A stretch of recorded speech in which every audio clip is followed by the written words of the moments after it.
بسم اللہ الرحمن الرحیم۔ خطبہ امیر المومنین امام علی علیہ السلام، نہج البلاغہ، خطبہ نمبر 200۔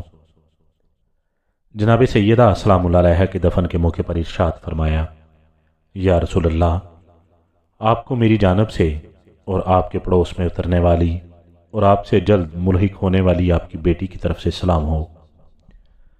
یا رسول اللہ، آپ کی برگزیدہ بیٹی کی رخلت سے میرا صبر و سکون جاتا رہا، میری ہمت و توانائی نے ساتھ چھوڑ دیا، لیکن آپ کے مفارقت کے حادثہ عظما اور آپ کی رخلت کے صدمے پر صبر کر لینے کے بعد مجھے اس مصیبت پر بھی صبر ہی سے کام لینا پڑے گا۔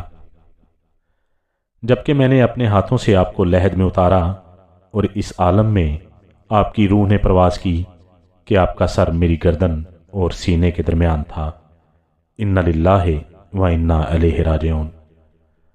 اب یہ امانت پلٹا لی گئی، گروی رکھی ہوئی چیز چھڑا لی گئی، لیکن میرا غم بے پایا اور میری راتیں بے خواب رہیں گی، یہاں تک کہ خداوند عالم میرے لیے بھی اسی گھر کو منتخب کرے جس میں آپ رونق افروز ہیں۔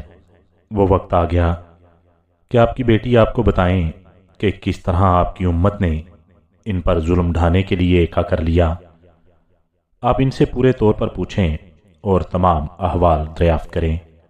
یہ ساری مصیبتیں ان پر بیت گئیں، حالانکہ آپ کو گزرے ہوئے کچھ زیادہ عرصہ نہیں ہوا تھا، اور نہ آپ کے تذکروں سے زبانیں بند ہوئی تھی۔ آپ دونوں پر میرا سلام رخصت ہو، نہ ایسا سلام جو کسی ملول و دل تنگ کی طرف سے ہوتا ہے۔